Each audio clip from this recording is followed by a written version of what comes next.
Okay, I wanted to sync you up here to show you the differences in what I'm talking about and how this scientifically and physically kind of proves how much better you're going to get over time when you master this. Now, don't get frustrated because you're still in cognitive thought mode here.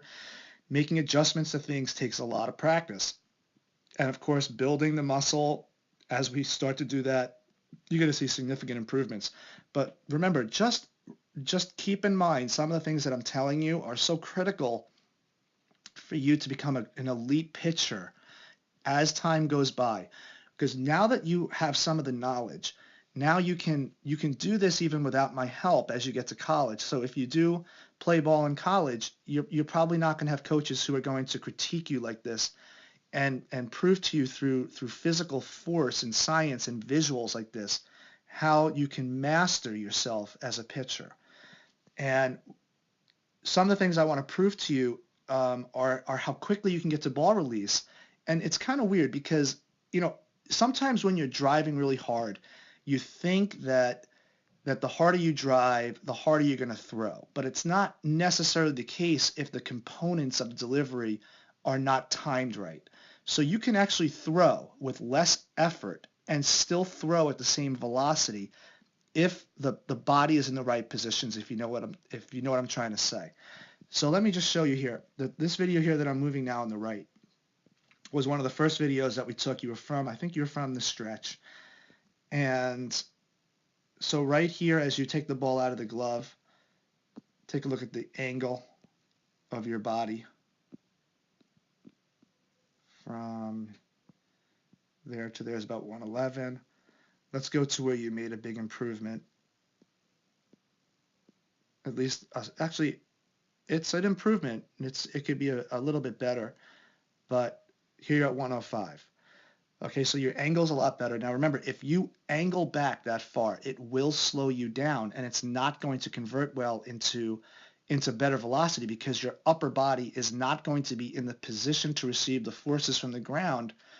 It's not really going to work in conjunction with the lower body the way you want it to. It's not going to be as efficient. Yes, you will get some, but you won't get as much as you want. So from here, let's take you out now to where the front knee takes over. And let's take a look at the angle now. Let's move you out a little bit more. Front knee takes over. See how your angle looks like it's even worse now here. So if I go from here to where the middle of your head is to your ear, and let's go from here to the middle of your head. See how much less it is? So that's real good. I mean, that's a 6 degree, 7 degree difference there as you're now getting into drive phase. So now your trunk in the back video is going to be in a much more effective position to receive forces because they're going to work together. The rotational aspect of pitching after your linear power from the legs, the rotational aspect is so important when your body is in the right position to receive it. So let's take you out a little bit further. Now watch what happens here. Here's where your drive really takes off and you extend the back knee, you extend the ankle, you get good extension there. You're not into complete triple extension yet, but you're pretty close. But look at this here. You're not even close to touching down and your arm is ready to go.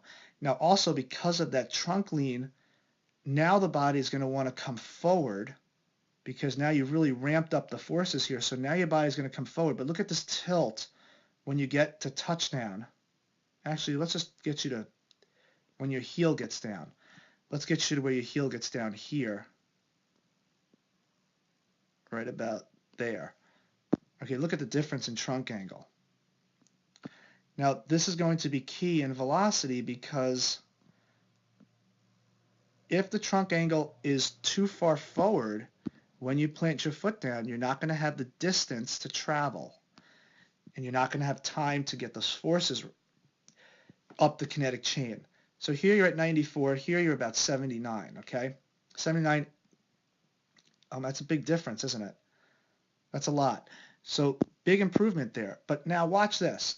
As you get your foot down, and you brace up the leg, there's your elbow way out in front. Here's your elbow as you break up your leg. It's a little bit behind, which is better. So you're in a better position to throw with more velocity in the back picture because now your arm has more time to receive those forces. Okay? So the later you throw, the longer you hold on to that ball, the more forces you're going to be able to get to that ball, and it's going to convert into ball velocity at your wrist and at your fingers. So from here, 1, 2, 3, 4, 5, 6, 7, 8, 9, 10 to about ball release. That's 10. That's 1/10 of a second. 1, 2, 3, 4, 5, 6, 7, 8, 9, 10, 11 hundredths of a second. So that's 1/100th of a second later. And actually, it might have been the same. I think I might have started you a little bit too far back. Where does that knee brace up? Right about there. 1, 2, 3, 4, 5, 6, 7, 8, 9, 10. Yeah, Colin, it's about the same. So again, you didn't even drive as hard, but because you kept the body in a straighter position and more vertical, the upper body I'm talking about, you were able to convert forces better and more explosively. So with less effort, you were still able to get to ball release pretty much at the same time you were in a full effort pitch like you did up in this video here, which just goes to show you how important the positioning of the body is to receive forces. So once you're able to get this down when you're driving real hard, then you're going to see a major change in velocity and much, much easier on the arm. Okay, so what do you have to work on this week to get this? Let me show you here in this back video. You get the arms up too early. So you don't give the body enough time to get out. So give the body more time to get out. So here's what I want you to do. See how winged your arm is here? This is called winged arms. And it doesn't really allow the body to move out and then get the arms up late. The arms are up too high too soon. So let's get these arms. Even this arm is winged.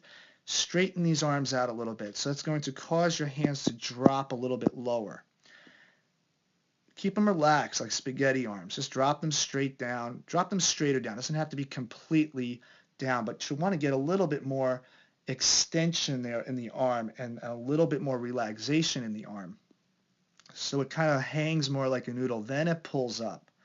Give yourself some time to move the body out before you start pulling those arms up.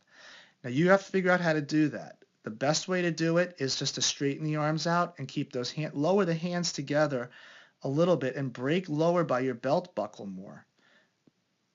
And that will give your body more time to get out and less time for your arms to get out. To get up. Now the next thing you want to work on is this. I know I stress landing on the heel, but you're landing too extreme on the heel. Don't land with such an extreme pitch. Think about landing flat-footed so that your body, so that your foot lands more of this angle and it'll get down quicker.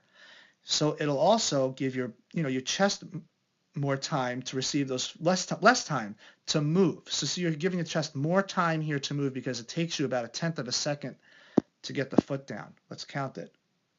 1, 2, 3, 4, 5, 6, 7, 8, 9, about 9/100 of a second. Try to land like this, and your chest will be back here more.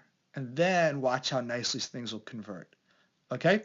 So this week, of course, work on keeping the body more vertical. Ride your chin along with the belt buckle. Stay away from that deep lean back because that's really not good for converting forces, and it also slows you down so you're not covering as much ground with as much speed as you can when you're hanging back on that back leg.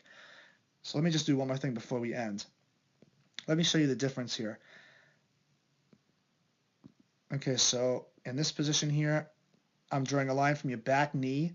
Your head should be out in front of that back knee. It should be here, right, where your belt buckle is. Let's back you up here.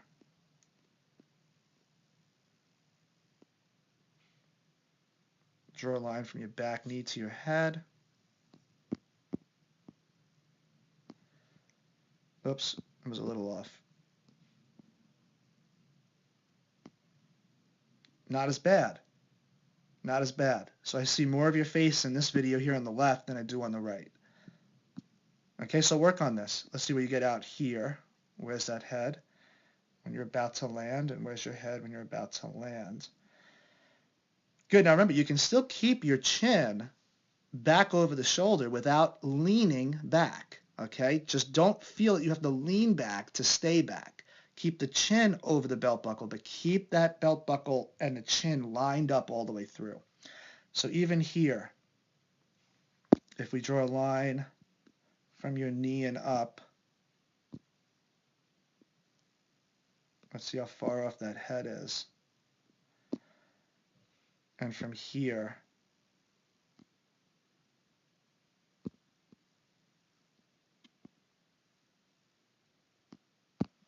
okay, look at that. See the difference?